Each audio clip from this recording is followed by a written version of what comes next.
Welcome to another episode of Life Coach Reviews Movies, and today I had the pleasure of watching a Japanese movie from 2023 called Monster. So, Monster is a interesting film because it follows, well, obviously, spoilers. A lot of spoilers ahead, but this is an interesting movie because it it's non-linear, right?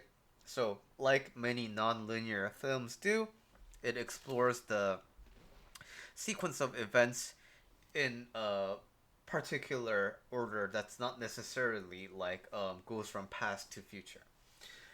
At the same time, what's also very clever about this movie is that it shows the same story from multiple perspectives because a story ultimately involves characters, right? And so the events that can happen in one's life can have different meanings depending on who is experiencing it and from what kind of a context. So, uh, it has a non-linear and multi-character perspective, which already kind of it piques your interest, I hope, because this is a fabulous movie. And now, there's so many things I could talk about this movie, but the one thing that I picked in particular to discuss is, again, spoiler, watch at your own discretion,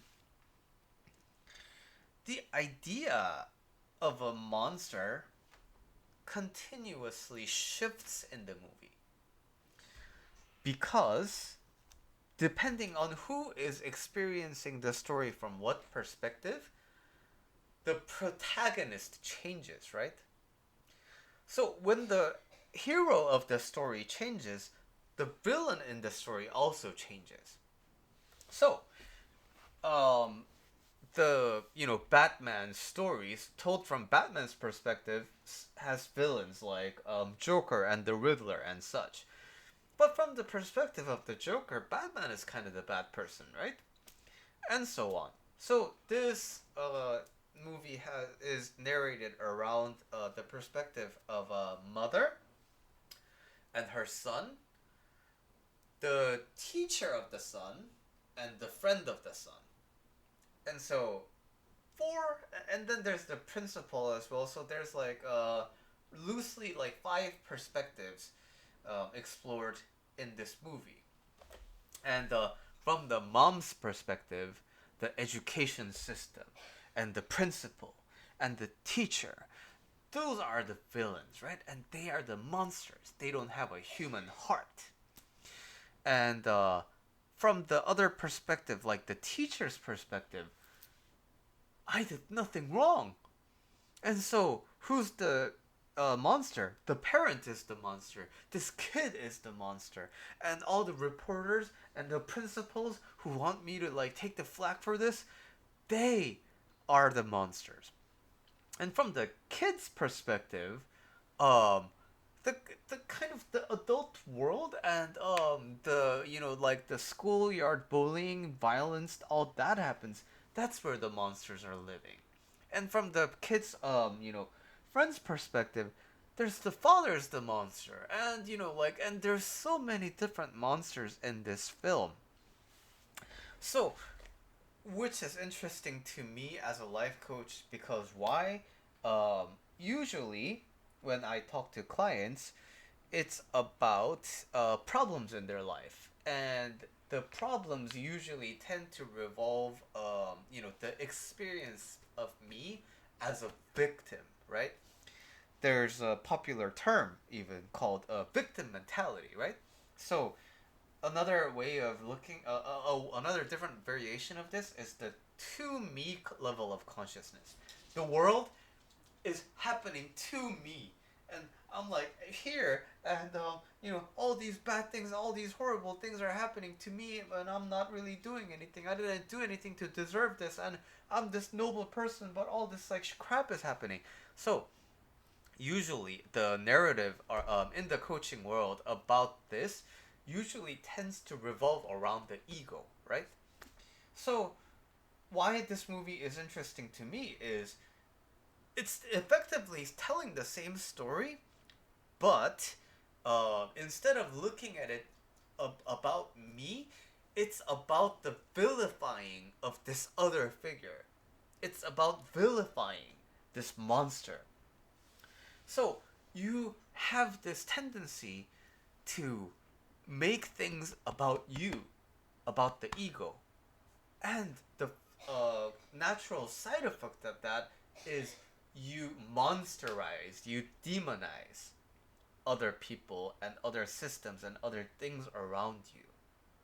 So, um, kind of a chicken and egg level of interestingness, right? So, do we vilify others in order to feed our ego, or do we feed our ego and then does that naturally transpire into other people being monsters? So, that's kind of the interesting angle and the kind of the philosophical question that this movie is introducing. And to be really candid, it's a little bit cheesy for me to select this as the favorite scene, but my favorite scene in this movie is actually the ending when the kids are running around in the sun and but the nuance for why that scene happens to be my favorite scene is because the term monster until the kind of the second arc of the movie,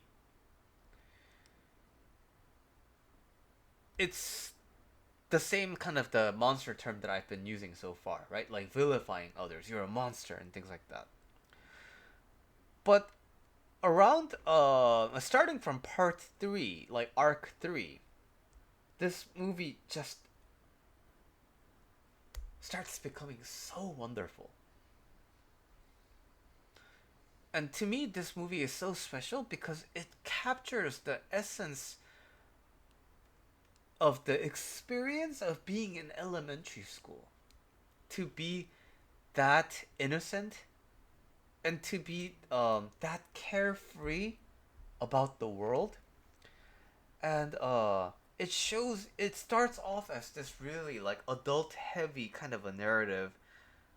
So many like adult conversations around the like gossiping and responsibilities and all these kind of like complex adult topics, and like the gossips are about like like the teachers visiting a prostitution bar, or like the system is corrupt and somebody murdered, like accidentally killed their grandson, and so on. So it starts off this like really heavy stuff, and then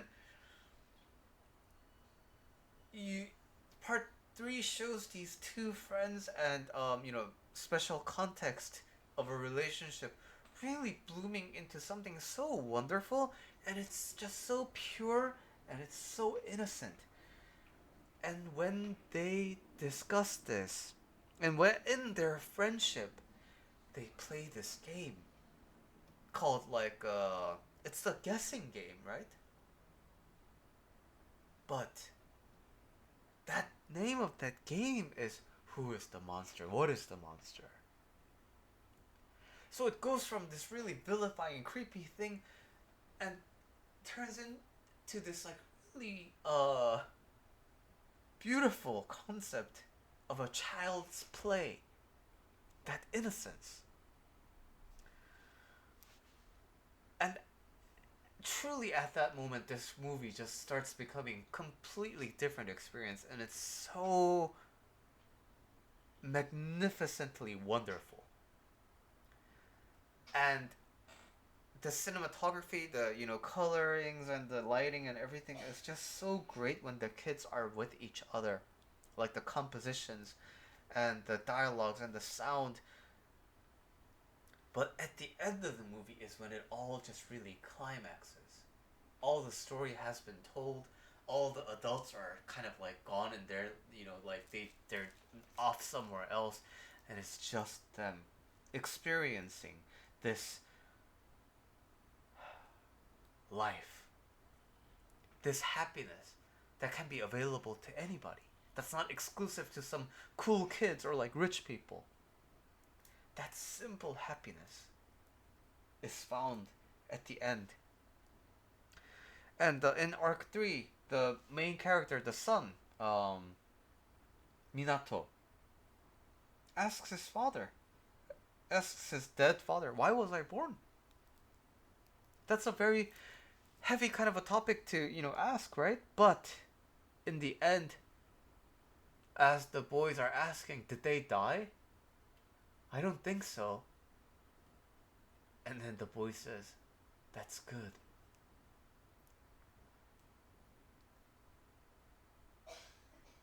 And when you can rethink your life like that, isn't that almost as good as being born again?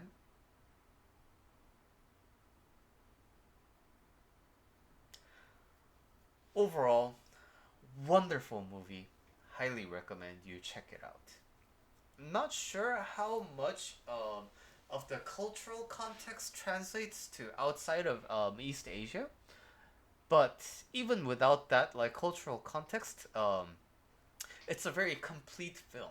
The music, cinematography, like the sound design and the composition and the storytelling, needless to say, it's a wonderful film, and I think it'll be worth your time. All right, that was another episode of Life Coach Reviews Movies, and I'll see you in the next movie.